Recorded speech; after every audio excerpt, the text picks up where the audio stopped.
Bienvenue sur la FM 100.9, mes meilleures années avec Gilles Charles. Et cette semaine, pour ce nouveau rendez-vous que l'on vous propose, hebdomadaire sur leur FM, on part du côté de l'entreprise encore, hein, Gilles. Bonjour, soyez les bienvenus dans Mes meilleures années, l'émission qui vous permet de faire une sorte d'inventaire entre hier, aujourd'hui et même demain. On va parler d'entreprise, mais on va aussi parler beaucoup de commerce. C'est un sujet dont on parle beaucoup à Saint-Étienne. Les magasins qui ouvrent, les magasins qui ferment, les gens qui ont un peu tendance à se plaindre. Et comme on dit beaucoup à Saint-Étienne, c'est ce côté Bossaigne. Alors on va peut-être parler de ce qui est positif. On reçoit cette semaine quelqu'un on a presque l'odeur du pain. On va parler de farineur. On a la chance de recevoir aujourd'hui monsieur Vincent Grenier. Bonjour. Bonjour et merci de m'inviter. Mais bienvenue. On s'était rencontrés chez vous on va peut-être pas commencer dans l'ordre, mais moi je fais un listing et puis généralement pendant l'émission je mélange tout. Donc on va parler de notre rencontre. Je vous avais rencontré il y a quelques mois. Vous aviez remis un chèque à une association contre le cancer. Oui. Est-ce que vous vous en souvenez ? Bien sûr, je m'en souviens. Alors, on va partir de là. Pourquoi cette opération, on remet un chèque pour la lutte contre le cancer ? Si j'avais bien compris, on prend un centime sur le pain. Comment ça se passe ? Expliquez-nous. On a fait une opération sur 2017 avec la Ligue contre le cancer. C'est un partenariat. On avait déjà fait des donations pour la maison, je ne sais plus comment elle s'appelle, l'hôpital. Pour qui accueille les familles des enfants qui sont malades, non ? À Saint-Priest-en-Jarret, c'est le... Bon, j'ai mangé le nom. Oui, ça reviendra. Mais c'est normal quand on fait du pain qu'on mange le nom. Hein. Donc on s'était déjà un petit peu ancré là-dedans. On communique, on fait des donations des fois à des clubs de sport. Ouais. Et on est tous touchés un peu par le cancer. On l'a été aussi au sein de nos structures. Et j'avais envie de marquer un grand coup, de faire quelque chose d'intéressant et de très marquant, à savoir que c'était 1 centime par achat. C'est-à-dire que ce soit une baguette ou un repas de restauration ou un gâteau le dimanche, à chaque acte d'achat, il y avait 1 centime qui était reversé pour le cancer. Et de ce fait, on a donné 3 chèques différents sur tous les 4 mois et pour plus de 8 000 € sur l'année. C'était juste une opération sur l'année ? Chaque année, on change de sujet ou alors c'est régulier ? Mon souhait, c'était de prolonger. Aujourd'hui, on va parler du commerce. Farineur se porte bien et en bonne santé.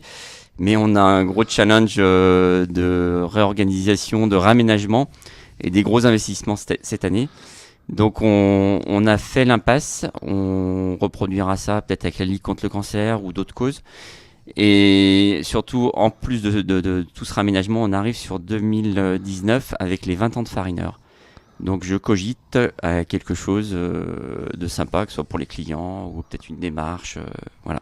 Donc il y a des belles choses qui sont en préparation. Exactement. Alors on va revenir à la base de cette émission. Vincent Grenier, qui est Vincent Grenier ? Stéphanois déjà à la base. Parce que je suis du cru. Pour ne pas vous couper, mais je vais le faire quand même. Quand on évoque le nom Grenier, on m'a tous parlé d'optique. Oui. Et pas de pain. Donc vous venez de la famille des opticiens. En effet, oui. 6 générations d'opticiens, il me semble. Moi, j'ai bifurqué, mais je suis resté dans le commerce. C'est peut-être ce qui m'a attiré.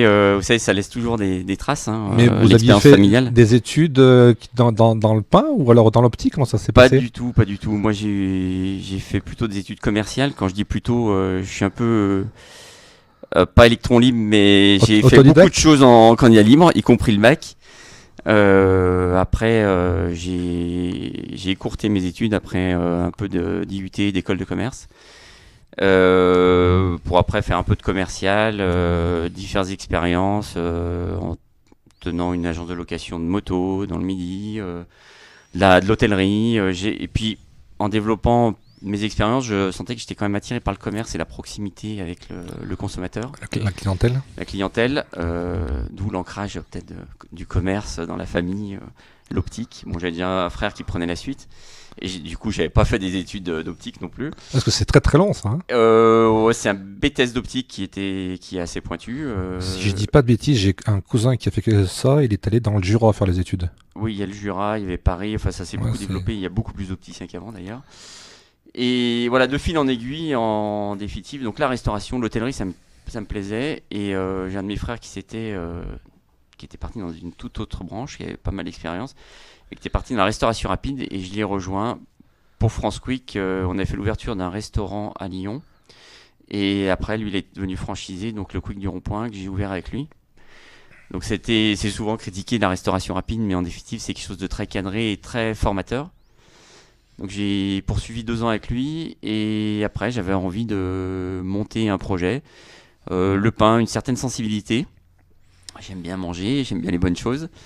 Et il me semblait qu'il y avait quelque chose à faire. Il y a 20 ans, il y avait peut-être un tournant. Enfin, les choses ne cessent d'évoluer. Et je suis parti sur ce projet avec l'objectif peut-être de me former, formation professionnelle, de m'associer. Ou à l'époque, chose qu'on retrouve de nos jours, il y avait le développement de franchises sous un mode artisanal. Et de fil en aiguille, en même temps, je m'étais mis à chercher des emplacements. J'ai trouvé le bel emplacement coup de cœur du Rond-Point, qui était un gros challenge. Et du coup, j'ai signé en fait avec une franchise qui était très fragile et qui s'avérait plus que fragile. Bon, ça m'a permis de me former, d'avoir des bases de panification, de pâtisserie boulangère. On a démarré comme ça, et après, comme le franchiseur était très fragile, j'ai retrouvé mon indépendance. Ça a été un challenge. Ouais, ça m'a aidé, mais ça m'a créé des difficultés. Parce que j'ai une question du coup qui est naturelle. Dès le départ, vous avez mis la main à la pâte. Vous n'avez pas embauché des boulangers et fait le commercial. Alors, vous étiez derrière le fourneau. Les fourneaux. J'étais derrière le fourneau, exactement, les fourneaux. Il a fallu que j'embauche du monde parce qu'on est parti sur un principe d'ouvrir 7 sur 7 dès le début, avec une grosse amplitude horaire. Donc de mémoire, j'avais dû embaucher 8 ou 9 personnes. Et beaucoup d'investissements en temps, d'apprentissage sur le tas. J'ai passé des nuits où je rentrais pas chez moi et j'ai dormi sur le site du Rond-Point. Parce que là aussi, pour tout vous dire. Quoi que vous m'avez parlé de franchise, ça veut dire qu'ils vous ont quand même amené une aide, je pense notamment aux fournisseurs, parce qu'on va pas chercher sa farine à n'importe quel endroit. Alors, ça m'a surtout formé à comprendre certaines techniques, certaines bases. Après, la franchise, comme je vous disais, était très fragile. Il s'avérait il n'y avait pas de suivi derrière. C'était quasiment inexistant. Donc ça a été une difficulté. Ça a été une aide au début, mais qui est vite devenue une difficulté. Donc j'ai de suite coupé les ponts et pris mon indépendance. Et c'est donc eux qui vous avaient imposé le nom de farineur? Non, alors ça, je l'avais dans un petit coin de ma tête. Ouais. Quelle est la définition exacte? C'est un jeu de mots avec farine? En définitive, je cherchais un nom qui sonne, avec un petit lien avec le métier. Je voulais pas tomber dans les fournils de je ne sais quoi, voilà, donc j'ai pris farine, le verbe fariner, 2 trémas sur le E, c'est un petit côté graphique. Et comme je dis, ça fait une petite consonance nordique qui donne un peu de sérieux à tout ça. Moi, j'allais vous dire un peu germane. Un peu germanique, oui, ou scandinave souvent. Ouais.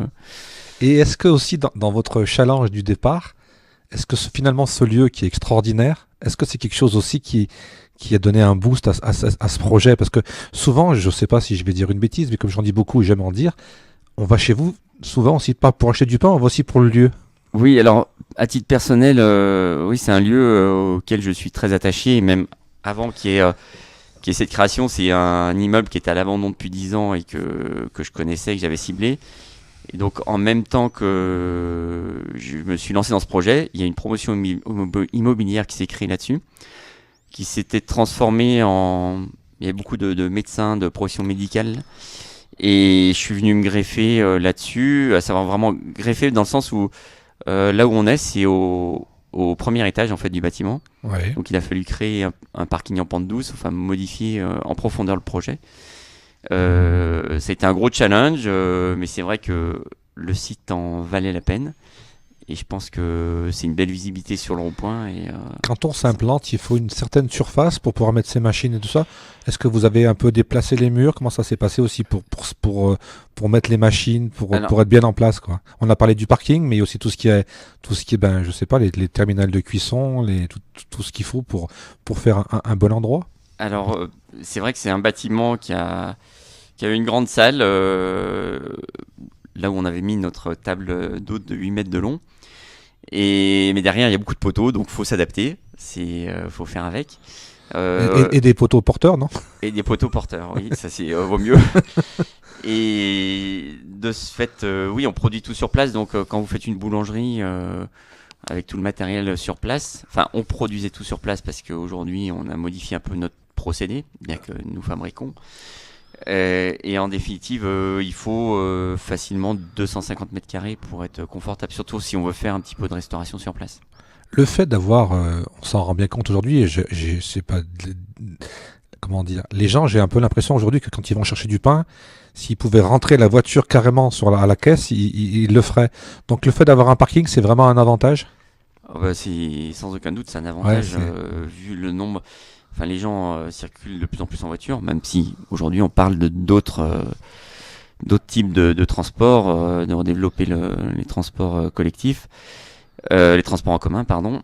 Mais c'est sûr que c'est un atout. On parle souvent du drive dans le pain. Pourquoi tu fais pas un drive? Il faut savoir qu'en drive, il y en a très peu qui fonctionnent correctement. Souvent, nous, on achète avec les yeux. On a une gamme de produits très étendue. Et en drive, souvent, vous avez une liste de produits assez courte. Et le fait d'acheter avec les yeux, ça ne fonctionne plus trop. Vous parlez de drive, j'ai noté que vous aviez 5 points dans la région stéphanoise, Oui. ou on peut dire la Loire, non? C'est plutôt Non, la agglomération ouais, stéphanoise, on est autour. vous avez repris la fromenterie il y a quelques années. Oui. Là, c'était du drive, là? Non, C'était pas du drive, c'était une petite piste parking. Voilà, c'est un site sur lequel on va modifier. J'ai pas fait de travaux encore parce que on modifie un petit peu notre façon, nos axes de travail. De plus en plus, on est porté en fait par la clientèle qui nous demande de la restauration rapide. Et c'est un site qu'on va réaxer plus en restauration rapide. Quand je dis restauration rapide, c'est restauration rapide boulangère. On ne délaisse pas le pain, mais il y a une migration de la demande et on essaye de s'adapter. Quand on parle de restauration rapide, on parle souvent, dans l'imagerie, de sandwich, et le sandwich c'est à base de pain. Donc on est pile dans le truc. Et exactement. Souvent on dit que la diminution, la consommation de pain ne cesse de s'accélérer, et c'est bien réel dans les chiffres, mais je pense dans les statistiques, on ne réintègre pas comme il faut tout ce qui est mangé en sandwich. Voilà, c'est une grosse part du marché. Mais le fait est quand même que les gens mangent moins de pain. Vous avez constaté ça au fil des années? L'évolution pas des mentalités, mais de consommation du pain? Parce que j'ai noté, je sais pas si on l'a dit, vous avez ouvert en 1999. Oui. Donc vous l'avez dit tout à l'heure, d'ailleurs oui, on va faire les 20 ans l'année prochaine. En 20 ans, est-ce que vous avez vu des modifications nettes dans la consommation, dans le fait de... Peut-être qu'avant aussi, je sais pas, mais moi je me rappelle à mon époque, c'était ou une baguette ou une flûte. Maintenant on a 10, 15, 20 sortes de pain maintenant avec tout un tas de choses additionnées. Alors déjà, il y a 20 ans, on est arrivé avec cette formule, c'est-à-dire de proposer beaucoup de pains fantaisie, des pains assez typés, des pains complets, des pains aux céréales.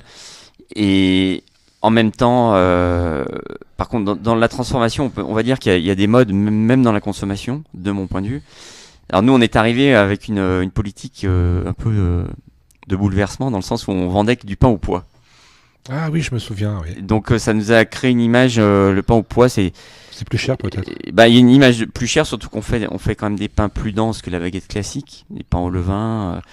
Donc ça nous a donné une image un petit peu, en guillemets, élitiste. Et après on a ouvert à la baguette, qui a petit à petit pris le dessus. Mais pour en revenir en termes de goût, et je parlais de mode, on est arrivé sur le marché avec, il me semble qu'à l'époque il y avait une mode de levain, d'une petite acidité dans le levain, et aujourd'hui on est sur des produits beaucoup plus doux. Voilà, et je pense qu'il peut y avoir des retours en arrière. Alors je vais finir avant la pause musicale. On est dans un débat de sucre aujourd'hui, on consomme trop de sucre. Est-ce qu'il y a aussi du sucre dans le pain? Alors il y a les glucides, en fait si vous voulez, dans le pain, bien sûr qu'il y a toujours du sucre, mais il y a des sucres lents et des sucres rapides. Plus vous allez acheter du pain complet, des farines typées, et plus vous aurez du sucre lent. Après aussi, il y a le type de fabrication de votre pain, la panification, et on tend à faire des panifications sur 24 heures, enfin chose qu'on a toujours fait, mais voire à mettre encore moins de levure, jouer sur moins de levure ou moins de levain, et jouer sur une fermentation naturelle, c'est-à-dire sortir des pâtes plus chaudes qu'on laisse pointer en masse, et en fait ça crée des produits plus digestifs. On parle souvent des problématiques de gluten. Le gluten est plus digestif de ce fait. Une autre petite question. On avait reçu il y a ça fait 2 ans, une dame qui était venue nous parler des allergies alimentaires. Est-ce qu'on produit un pain aussi un peu spécial pour des gens qui seraient allergiques? Alors ça existe, nous on le fait pas. Ouais. On a eu fait du camut qui avait un gluten dit hypoallergénique. Mais pour des gens qui sont pas trop, qui sont un peu irrités, voilà. Aujourd'hui on le fait plus, mais si on veut faire vraiment les choses dans un cadre, parce que il peut y avoir un cadre médical à ça, c'est-à-dire pas sans gluten, il faut vraiment avoir un laboratoire aseptisé, et aujourd'hui on s'est pas ancré dans ce marché. C'est un petit peu compliqué à faire chez vous alors. Il faudra avoir un laboratoire spécifique dédié à ça. Très bien. Une dernière question gourmande. Je me suis rendu compte que quand on aime les croissants, il faut être très matinal. Parce que moi, je sais, quand je vais dans des boulangeries, souvent à 11h midi, il n'y a plus de croissants. Est-ce que chez vous, on a des croissants toute la journée ? On essaye, on se bat pour ça. À savoir que je pense que la consommation est complètement différente d'avant, où on allait à la boulangerie le matin. Aujourd'hui, c'est toute la journée, suivant le temps, il pleut ou il pleut pas. Aujourd'hui, il pleut, ça va mettre un coup de frein à nos commerces. Donc oui, on se doit d'essayer de répondre à l'attente toute la journée des gourmands. Exactement. Allez, on fait notre pause croissant, on va écouter la première chanson. Vous avez choisi Billy Paume et la chanson c'est Your Song. On revient juste après pour la seconde partie, on parlera de culture, on parlera de commerce en ville.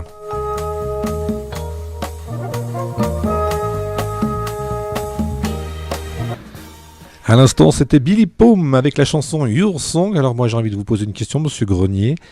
Quelle est la part dans votre vie de la culture ? Parce qu'on a l'impression que ça vous prend une énergie folle, tous ces points de vente, toutes ces fermentations, toutes ces cuissons. Est-ce qu'on a le temps de s'intéresser à autre chose, d'avoir, allez, peut-être même, c'est pas le terme, mais on va quand même le dire, une double vie ? Une double vie culturelle, j'entends. Ouais, en culturelle, elle est peut-être un peu mise de côté ces derniers temps. Non, c'est vrai que on aime tous la culture, on va écouter des chansons. Je sais pas, on a le temps d'aller au cinéma. Non, je le fais très peu, malheureusement. Ouais. Je dirais que j'aime bien aussi avant tout faire du sport, et j'arrive pas à en faire assez à mon goût. Vous êtes pratiquant de quel sport ? J'aime beaucoup le ski, j'ai de la randonnée, même en ski, ça j'ai un peu abandonné avec les enfants. Du tennis. J'ai pas joué depuis fin septembre. J'aimais bien courir. Quoi d'autre comme sport Est-ce que quand on est stéphanois, est-ce qu'on est attentif un peu à la culture verte, à la culture footballistique stéphanoise ? J'aime bien, surtout quand ça joue bien. Donc, alors vous n'avez pas de chance. Ça va, ça va mieux depuis quelques semaines. Ça s'améliore. Non, mais c'est vrai que un bon match avec un Stade Geoffroy Guichard plein, c'est motivant, ça recharge les batteries. Et surtout quand il y a la victoire au bout. Généralement, ça va toujours avec, et puis ça nous redonne le sourire. Exactement. Généralement, quand on gagne le samedi, on passe une bonne semaine. Exactement, et puis tout le monde est heureux. Voilà. Surtout, voilà, surtout si on a battu Lyon. Ouais. Mais pour en revenir à la culture, oui, c'est vrai que manque un peu de temps, et j'essaie de beaucoup m'informer, de lire, mais quand on est à la tête de cette belle entreprise, on y passe combien d'heures par jour ? C'est très variable. Alors moi je vous dirais, je pourrais bosser tous les jours 7 sur 7 du matin au soir, parce que déjà pour voir les équipes, discuter, ça peut être des journées des fois de 15 heures, des fois de 7 heures. Je me qualifierais un petit peu d'électron libre. Ouais. Dans la mesure où aussi j'ai essayé entre guillemets, de servir à rien, parce que comme je vous ai dit, 5 sites avec des grosses amplitudes, 7 sur 7. Il faut essayer de mettre en place des responsables. J'allais vous dire que vous déléguez beaucoup. On essaye, voilà. Ce qui ne veut pas dire délaisser, mais déléguer. Déléguer, hein. Voilà. Déléguer. Exactement. Donc, en défi, en termes d'investissement, après, il faut trouver le juste équilibre, quoi. On arrive à faire les choses bien tant qu'on a encore l'énergie, qu'on y prend du plaisir. Si on en fait trop, il y a un moment où on sature, et c'est le burn-out. C'est le burn-out. Les 5 points, comment ils ont été choisis ? C'est des coups de cœur, on vous amène à un lieu où on se dit tiens, dans ce coin-là on n'y est pas présent, il y aurait peut-être besoin de pain. Comment ça se passe pour s'implanter ? Les choix. Ça a été un peu. J'ai jamais eu une stratégie de développement quand je me suis lancé là-dedans. C'était le premier challenge, qui a été un gros challenge avec le bel emplacement dont on parlait. Après, vu le manque de place, en fait, on n'arrivait pas à tout produire sur place. Donc j'ai voulu faire un atelier, et donc j'ai trouvé un emplacement à Saint-Genélaire où j'ai adossé un atelier de pâtisserie traiteur à côté d'une boutique. Et puis après, une opportunité sur un emplacement que j'avais ciblé à l'Etra à l'époque où je me suis lancé dans le projet de boulangerie, donc dans tous les emplacements que j'ai trouvés. Donc j'ai pu racheter l'emplacement de l'Etra. Et de fil en aiguille, Andrézieux, on a réorganisé un petit peu notre organisation de panification. Il y a un super magasin, Andrézieux. Il y a un super magasin, c'est une zone en devenir. Et puis après, Bellevue, c'était quelqu'un qui partait à la retraite, ça s'est fait comme ça, et il y a encore plein de choses à faire sur le site. Est-ce que c'est des... Alors je sais pas si je vais être clair dans ma question, est-ce qu'il y a vraiment un moteur, ou alors les 5 sont à peu près dans la même veine au niveau du rendement, de la clientèle, du chiffre d'affaires, j'allais dire presque? Beaucoup, très hétéroclite. Très hétéroclite. Ouais, il y a des endroits où on va vendre beaucoup plus de pain sur des communes avec la clientèle de proximité comme Saint-Genélaire ou l'Etra. Il y a des zones qui sont beaucoup plus restauration, Andrézieux. Le rond-point, c'est un peu de la polyvalence, on va dire, avec des jours très différents. Est-ce que le rond-point, c'est le phare de la marque? C'est le phare, ouais, sans aucun doute. Et puis on fera tout pour que ça le reste. Ouais. Mais je pense que... Il y a des évolutions, le rond-point le restera, mais un site comme Andrézieux va monter en puissance certainement. Et comme je disais tout à l'heure, on va s'ancrer de plus en plus sur de la restauration de tous les jours. On vend de plus en plus de café. L'évolution fait que on se transforme en guillemets on appelle ça café bakery un peu, ce qui venait un petit peu d'Angleterre où j'en viens d'ailleurs. J'ai fait une petite escapade. Vous allez chercher des idées? Oui, bon, ça respire un petit peu ce qui se passe ailleurs. Et c'est vrai que les gens mangent toute la journée. Et aujourd'hui, pour vous citer un exemple, pendant des années, on proposait des fois des cafés à emporter, mais ça ne se vendait pas. Aujourd'hui, il y a de la demande. Est-ce que c'est dans la mentalité stéphanoise, française, d'emporter le café? Ah ben, ça l'est devenu. Ouais, on n'a pas cette habitude de s'installer à la table, boire son petit café et puis partir. Si, mais ce côté latin. Il y a ça, mais maintenant, les gens prennent l'habitude de prendre leur café et repartir avec. Ah oui. Et ça s'est inscrit comme ça, naturellement, dans le temps. Il y a des vagues qui arrivent et des évolutions de consommation. C'est sûrement une tranche d'âge aussi, peut-être. C'est des gens un peu plus jeunes, non? On trouve de tout. Enfin, c'est pas les retraités, mais c'est des actifs. J'imagine mal mon père prendre son café et puis le traîner avec lui. C'est pas dans sa mentalité. Non, je connais pas votre père, mais c'est des actifs aussi bien que des étudiants. Voilà, c'est marrant de voir ces vagues qui arrivent, des évolutions nettes. Alors avec tout ce qui se passe avec l'internet, je pense que ça influe sur plein de domaines et nous, il faut qu'on fasse avec et qu'on soit un petit peu visionnaire pour faire évoluer nos enseignes. Et cette clientèle, elle vient chez vous pour boire un café ou alors elle vient pour boire un café et manger quelque chose? Il y a tout, encore une fois. Il y a tout. Ça peut être que pour venir prendre un café, ça peut être pour prendre un repas, partir avec une baguette, prendre de la pâtisserie, ou les mêmes clients qu'on va voir le dimanche, qui vont revenir juste pour de la restauration en semaine. Le côté un peu sociabilité, où on vient discuter, on vient prendre un rendez-vous, on vient le prendre chez vous, quoi. Voilà. Il y a une... on est assez généraliste. J'ai toujours... on a toujours essayé de faire les choses comme il faut et de vendre des bons produits. J'ai pas la prétention d'être le meilleur pâtissier de la région. Il y en a qui font ça très bien et on est bien lotis même, je pense, sur notre secteur. Mais c'est de trouver des bons produits sur toutes les gammes d'activités qu'on a chez nous. Alors vous avez employé un mot qui tout de suite fait tilt chez moi, c'est le mot café. Je suis un passionné d'histoire de café et d'ailleurs j'en profite pour faire un petit clin d'œil. On va refaire l'émission italienne cet été sur leur FM et cette année l'émission sera dédiée bien entendu à l'Italie mais aussi aux marques de café. La question que j'ai envie de vous poser, moi, c'est comment vous faites justement pour sélectionner vos cafés? Est-ce que là on privilégie aussi un peu tout le terroir ligérien? On va avoir quelqu'un qui produit café dans la région ou alors c'est une question de coût, on fait de volume, de commerce tout simplement? On travaille depuis le démarrage avec la maison Rival. Qui est à Roanne, non? Non, Rival. Ils ont une exploitation sur Roanne, mais la maison mère est à Saint-Étienne. C'est une vieille maison de Saint-Étienne. C'est un nom qui me parle. Mais c'est à Saint-Étienne alors. Hein. Oui, ils ont pas de revente en fait, comme on peut trouver ça chez les cafés Chapuis, mais ils sont très présents dans les bars. À une époque, on avait, chose qu'on a abandonnée, on avait proposé différentes origines de café, Kenya, Colombie. On a du mal comme on est généraliste, c'est difficile de tout faire comme il faut. Donc aujourd'hui, on a restreint notre proposition. Et pourquoi pas un jour redévelopper quelque chose à ce sujet. Une autre question aussi, on a parlé tout à l'heure, vous étiez ouvert 7 jours sur 7. On fait un point par rapport à l'actualité. Et j'ai noté qu'il y a un boulanger qui vient d'être condamné parce qu'il a 300 € d'amende parce qu'il avait ouvert 7 jours sur 7.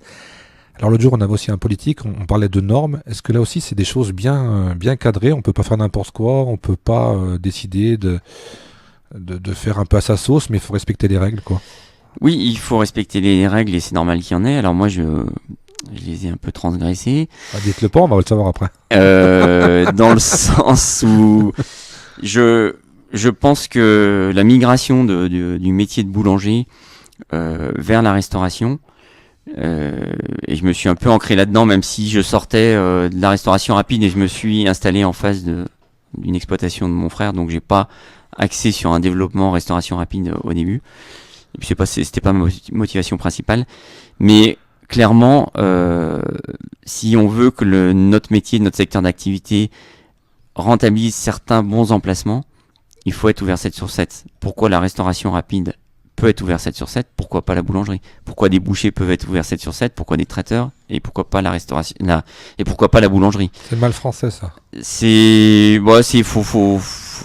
normal, il y a des carcans qui existent, faut les faire sauter. Il y a peut-être certaines personnes qui peuvent perdre du chiffre d'affaires par rapport à cette évolution. Faut essayer d'évoluer. Des fois, il faut... De toute façon, même des enseignes nationales, les mastodontes, des moments, ils sont obligés de fermer des emplacements parce qu'il y a des évolutions géographiques. Les évolutions, elles vont dans tous les sens. Il y a les modes de vie, il y a la législation, voilà. Après, si on en revient sur le 7 sur 7, ça a été un gros souci pour nous parce qu'on a eu beaucoup de problèmes et des procès, jusqu'à l'audition de tous mes salariés convoqués au commissariat de police, des convocations inopinées au commissariat en disant on va appeler le procureur et on verra ce qui se passera derrière. Donc ça vous fait réfléchir, mais je suis toujours resté sur ma position en voulant ouvrir 7 sur 7 et j'ai toujours essayé aussi, on a du mal à garder du personnel dans le métier, essayer d'instaurer un certain climat de confort en termes d'organisation de travail, des week-ends de 6 jours, on a développé des choses comme ça. Et des semaines, vous voulez dire? Non, parce que des week-ends de 6 jours, j'ai du mal à situer là. Si, nous on arrivait à faire des week-ends de 6 jours en compilant des grosses journées de travail. Ah, au niveau du nombre d'heures. Au niveau des plannings, voilà. Et bon, je vous cite un exemple, chose qu'on arrivait à faire, c'est à l'extrême. Mais ça m'a toujours permis d'avoir du personnel, des gens contents, vu qu'ils ont été auditionnés et que derrière on n'a pas eu de soucis. Je pense que ils ont rencontré un certain bénéfice. Mais je comprends pas la police qui convoque les gens. C'est quoi, c'est des dénonciations ou alors c'est par rapport à la loi? C'est du pénal quand vous transgressez une loi, un arrêté préfectoral qui a été cassé d'ailleurs dans la Loire comme dans beaucoup de départements. Vous transgressez une loi, donc après c'est jugé. Après, reste à savoir si l'arrêté préfectoral était légal ou pas, parce que c'est la représentation d'une branche. Donc c'était la confédération artisanale qui avait une certaine emprise sur des décisions. Aujourd'hui, il y a beaucoup de gens qui vendent du pain, vous pouvez en trouver en station-service, en grande surface. Donc il y a beaucoup de choses discutables. Mais vous voyez, si on prend le travers, est-ce que je faisais du mal? Je pense que mes salariés en retiraient plus des bénéfices. Donc voilà. C'est toute la question, c'est pas de se poser la question de savoir si c'est du mal, c'est la question quel est le service qu'on va apporter à la clientèle. Là, j'ai lu encore récemment sur internet des gens qui sont hors de Saint-Etienne et qui comprennent pas qu'ils peuvent pas visiter les appartements à Saint-Etienne le samedi parce que le samedi les agences sont fermées. On est toujours en train de pleurer qu'on n'a pas de clients et souvent de midi à 2h c'est fermé, souvent. Et ben c'est un autre exemple. Ouais. Rien n'empêche un syndic de se positionner peut-être sur ce créneau et d'ouvrir le samedi. Comme après, rien n'empêche un boulanger d'ouvrir que 5 jours sur 7. Et ce sera un confort de travail pour lui. Dans la gestion ou alors il peut travailler juste avec sa femme ou avec une petite équipe de salariés qui aura un confort avec une rotation des jours de travail beaucoup plus linéaire et plus facile à organiser. Et c'est des choses, je vous en parle, c'est pas c'est pas des paroles en l'air parce que ça existe. Il y a des zones d'achalandise où mettons des zones où il y a que du bureau, où les boulangeries vont fermer 2 jours par semaine. Là aussi, c'est ce que j'avais envie de vous demander. Suivant les points de vente, vous vous rendez compte qu'il y a, je sais pas, peut-être au rond-point, vous cartonnez le dimanche, peut-être qu'à l'Étra, vous avez le mardi qui est faible. Est-ce que vous avez oui, vous avez tous ces chiffres de toute façon. Oui, tout à fait. Vous vous rendez compte de ce qui marche et ce qui ne marche pas suivant les points. Oui, il y a des zones où plus ou moins fort certains jours. Bellevue, pour parler d'emplacement de Bellevue, c'est un point de vente qu'on a fermé le samedi après-midi parce que c'était très calme. Peut-être qu'un jour, avec la réorganisation, on fera différemment.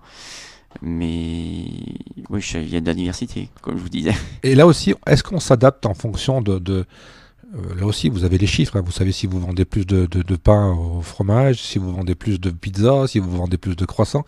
Est-ce qu'on s'adapte en fonction du lieu ? Nous, ma politique, c'est de vendre les mêmes produits au même prix partout. Après, forcément, s'il y a plus de demandes sur une gamme de produits, on va en proposer plus. On va s'adapter dans ce sens-là, mais c'est pas de faire du spécifique par rapport à des emplacements.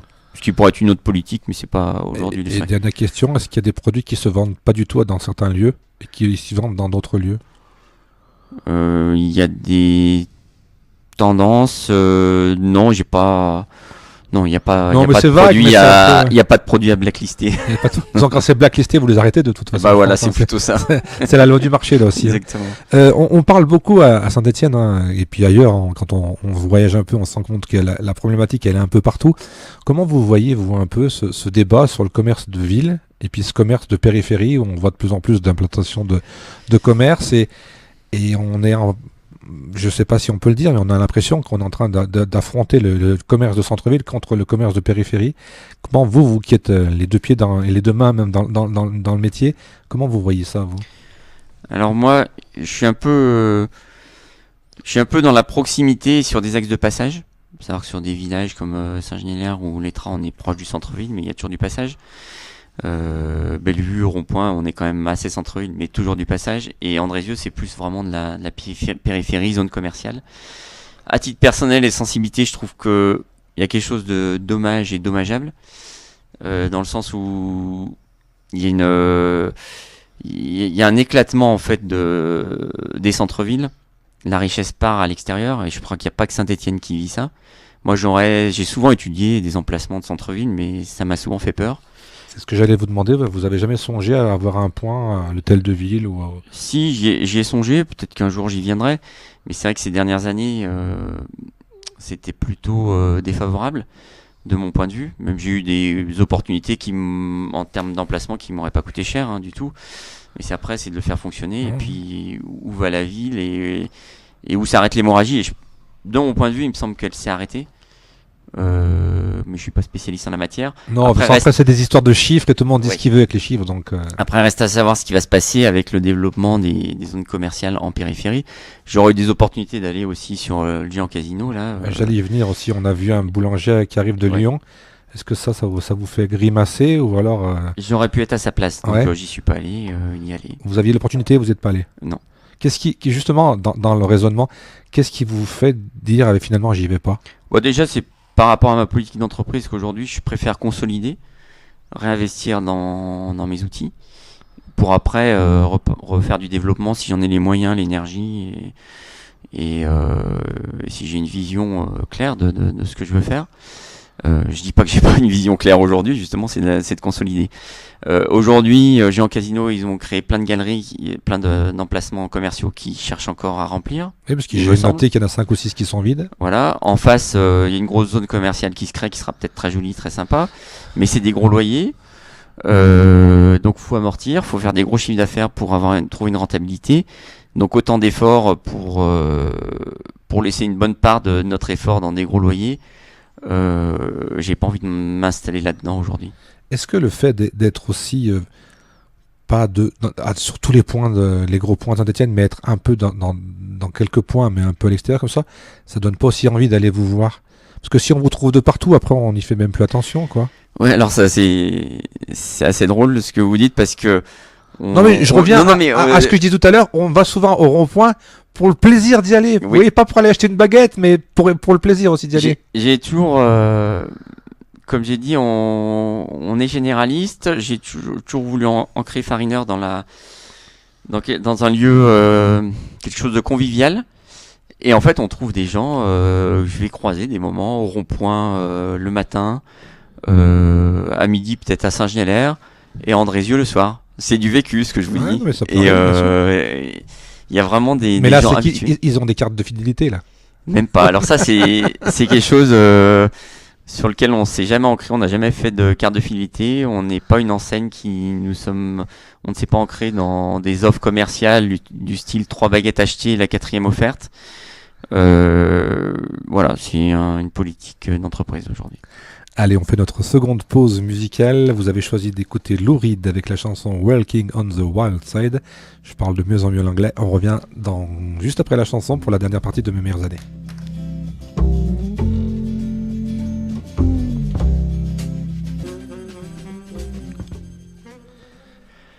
Troisième et dernière partie de cette émission Mes meilleures années avec Vincent Grenier de la fabuleuse enseigne, la fabuleuse histoire du pain stéphanois, la fabuleuse histoire de Farineur. On a même les odeurs un petit peu, vous sentez pas là, on sent le pain qui chauffe. C'est ce que me dit ma femme quand je rentre à la maison. Vous sentez le pain peut-être des fois. Je vois vos choix, vous êtes quand même très culture anglo-saxonne. Ah non, alors au niveau musical, il y a plein de chansons que j'adore. Je vous ai là les 2 chansons qui sont passées, c'est des chansons que j'aime bien, de belles chansons qui respirent quelque chose, qui m'inspirent des choses. Après, on finira sur Prince, qui est quelqu'un qui a eu beaucoup de morts ces derniers temps.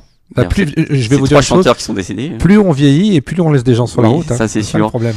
Et j'ai voulu mettre Prince parce que c'est un chanteur qui était musicalement, qui crée beaucoup de choses. On l'entend pas trop souvent et quand on réécoute un album, il y avait vraiment, pour ceux qui étaient amateurs, des choses très variées. Voilà. C'était un artiste avec vraiment le sens du mot artiste, parce que c'était quelqu'un qui était très éclectique. Exactement, dans la composition. Oui. Vous m'avez dit aussi que vous aviez d'autres activités.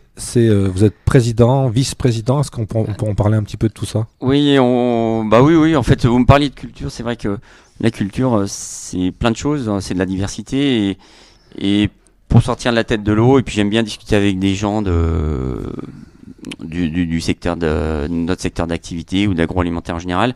C'est vrai que le problème des 7/7 m'avait rapproché de la fédération de la boulangerie industrielle, qui s'appelle aujourd'hui la Fédération des entrepreneurs de la boulangerie, qui regroupe les industriels purs et durs, mais aussi des chaînes de magasins ou des petits réseaux, des boulangers qui pensent un peu différemment, même si aujourd'hui j'estime que dans la jeune génération de la Confédération de la boulangerie artisanale, tout le monde s'entend bien. Il y a un clivage qui va s'estomper avec le temps, je pense. Et voilà, de fil en aiguille, je suis vice-président, donc plus attaché à la branche magasin. Voilà, et puis je me suis aussi rapproché du pôle agroalimentaire de la Loire, là, quand il s'est créé il y a ça va faire 11 ans maintenant, vu qu'on va faire les 11e entretiens de l'agroalimentaire le 24 avril à Saint-Étienne au Palais des Congrès, donc toutes les personnes du secteur peuvent s'inscrire.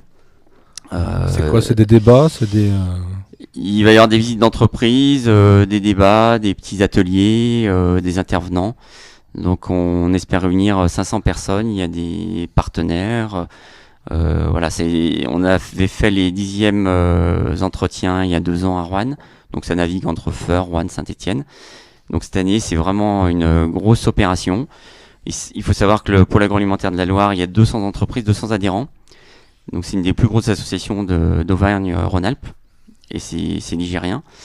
En même temps, derrière, il y a des listes du 42 qui est une espèce de vitrine internet où on a une centaine d'adhérents.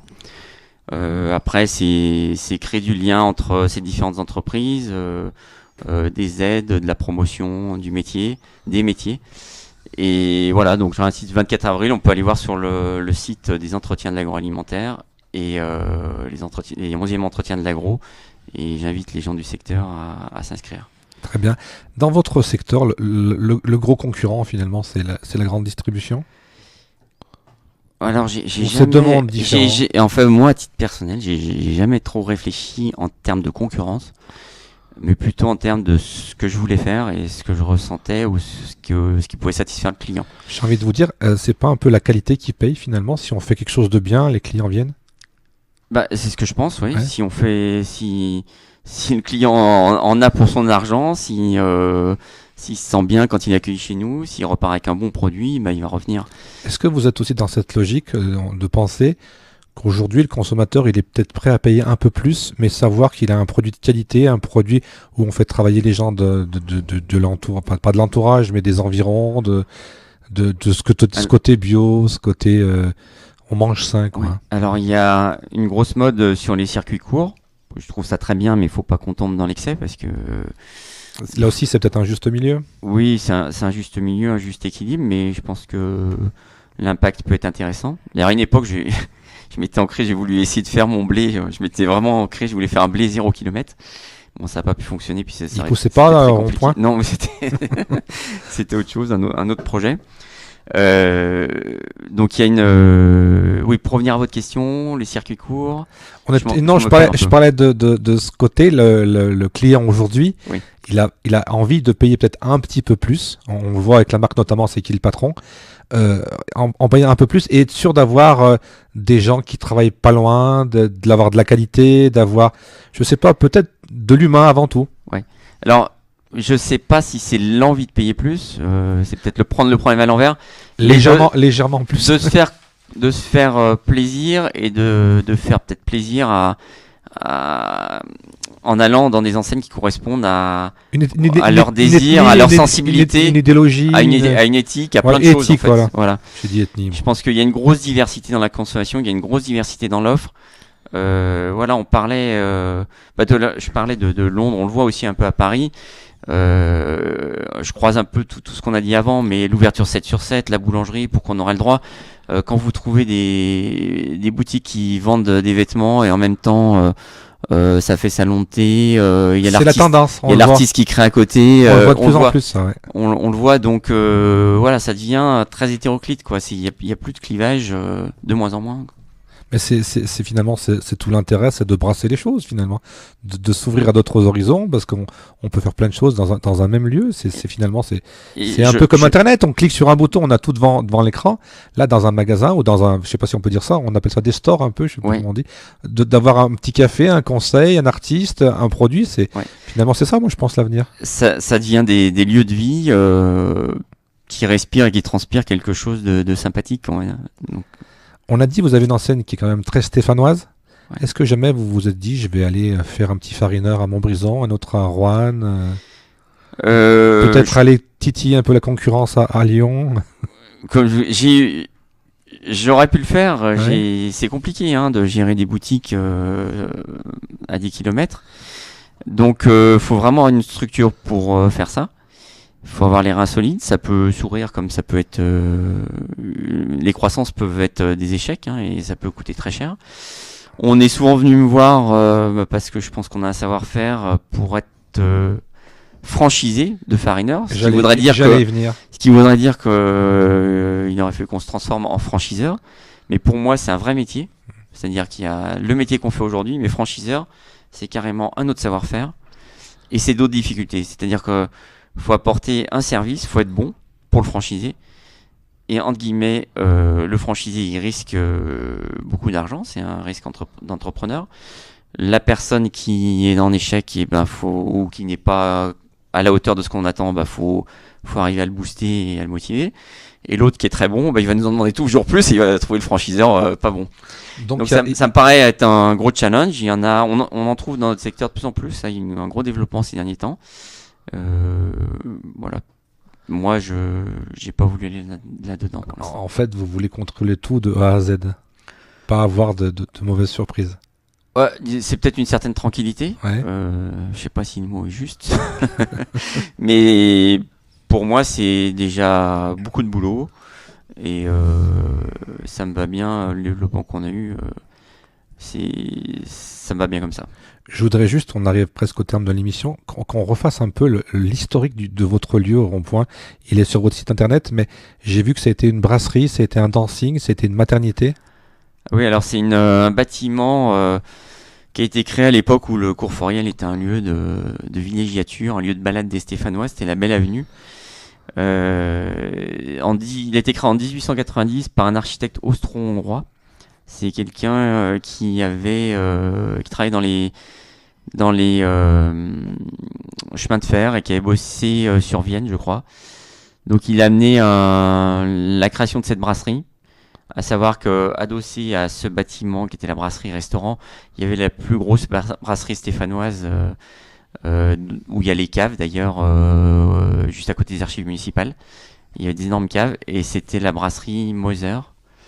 Ah oui, j'ai vu des choses passer effectivement. Oui. Enfin, il y a eu des croisements parce qu'il y a eu des Moser, rachats. Il aurait fallu que je redise. Il y a des photos qui sont disponibles sur internet. Ouais, il aurait fallu que je relise l'historique pour pas vous dire de bêtises. On avait même fait une exposition à une époque. On a retracé par des cartes postales et tout l'historique. On avait fait une exposition qu'on avait mis comme on a un grand balcon, sur des grands panneaux et les gens avaient été très intéressés. Et donc cette brasserie en fait s'est transformée, eu plein d'histoires. Elle s'est transformée en dancing, même à une époque où il n'y avait pas d'église dans le secteur. Il y a eu des messes qui se sont dites à cet endroit. C'est ce que j'ai lu sur votre site. Il y a eu des mariages célébrés à cet endroit. Ça a été après transformé en clinique d'accouchement. Je crois que c'est dans les années 56 jusqu'aux années 89 où le site a été abandonné parce qu'il était plus aux normes. Bon, ça a été un peu squatté, c'était devenu en piteux état jusqu'à un moment où il y a eu une réhabilitation totale de l'immeuble. Donc il y a des gens qui sont mariés ici, qui ont eu leurs enfants ici et qui venaient acheter leur pain ici. Donc c'est vraiment un lieu universel. Exactement. Comment vous voyez l'avenir de Fariner? Comment vous faites des projections sur le futur? L'avenir de Fariner, je le vois dans une évolution lente, toujours dans le même registre, des bons produits, se mettre au goût du jour en termes de convivialité, de décoration, et puis suivre le mouvement, la tendance des gens qui mangent toute la journée. Ce qu'on appelle le snacking. Ce qu'on appelle le snacking. D'ailleurs, il y a un an et demi maintenant, on a changé notre logo, on l'a modernisé pour s'inscrire un petit peu plus dans cette image moderne de snacking. Vous m'avez dit également des transformations à Bellevue. Oui, pareil. Vous voulez redonner un boost? Comment ça se passe quand on transforme? On veut redonner de l'élan, on veut attirer de nouveaux clients. Comment c'est un site qui est plus que vieillissant et sur lequel il faut redonner du modernisme et comme je vous disais, un axe plus de restauration sur place et emporté. On a parlé au début de l'émission des 20 ans en 2019. Est-ce que déjà on a des idées, on a des envies, j'ai envie de dire? Est-ce qu'on va faire un grand concert avec... Des envies, des fois je me disais il faudrait faire un grand pique-nique sur le Conforiel. Mais il y a le parc juste à côté là. Ou sur la contre-allée, pourquoi pas. Alors j'ai une idée, vous faites la plus grande baguette du monde. Ah, c'est pas une mauvaise idée. Qui part du bas du rond-point jusqu'en haut du rond-point. Dans le plus grand four. Ou qui fait le tour, je sais pas. Ça va être compliqué, on va y réfléchir. Pourquoi pas. Non, après, ça pourrait être des challenges, un jeu même qui démarre avec la période de l'épiphanie, la galette des rois. J'avoue que je me suis pas arrêté encore sur quelque chose, faut que je peaufine tout ça. Est-ce qu'on a... j'ai encore un dernier point, moi. Comment on communique? Parce qu'on sait qu'aujourd'hui, la communication a une grosse importance. Comment on communique quand on a une structure comme la vôtre? Là aussi, on a quelqu'un qui gère les Facebook, on a une société qui fait de l'événementiel. On a quoi pour exister, pour montrer qu'on existe? Parce que j'ai compris que dans la communication, c'est pas d'exister, c'est de bien de montrer qu'on existe. Alors, c'est moi qui m'occupais beaucoup de la communication et de tout ce qui était création ou orientation, avec une graphiste qui nous suit depuis le début, qui fait une agence de pub. Et en même temps, j'ai quelqu'un qui me chapeautait au niveau qui faisait le lien entre les opérations commerciales, les supports, pour mettre en branle un petit peu tout ce qui se passe quand on a la tête dans le guidon. Mais je trouve que, je pense qu'on communique pas mal, mais après, il faut qu'on s'ancre un peu plus. J'ai moins de sensibilité à tout ce qui est Facebook et nouvelles communications. Je regarde, mais je suis pas dans un réflexe de post sur Facebook. Vous voyez ce que je veux dire? Très bien. On a fait à peu près le tour. Est-ce qu'on a oublié quelque chose? Non, écoutez, je crois qu'on a fait le tour de la question. Vincent Grenier, merci beaucoup d'être venu nous voir. On sera attentif à tout ce qui se passe dans l'avenir. S'il y a un 6e magasin qui ouvre peut-être, s'il y a une nouvelle baguette, s'il y a un événement exceptionnel pour les 20 ans, on a le temps, c'est en 2019. On va terminer cette émission avec votre dernier choix, c'est encore de l'anglais, c'est Prince avec Sign of the Time, si je dis pas de bêtises. Sign of the Time. Ah, je suis bon en anglais. Hein. Merci beaucoup. Nous, on se donne rendez-vous la semaine prochaine pour un tout nouveau rendez-vous. Et puis là, c'est le moment d'aller manger. Donc, je vous dis à tous bon appétit. Merci, bon appétit.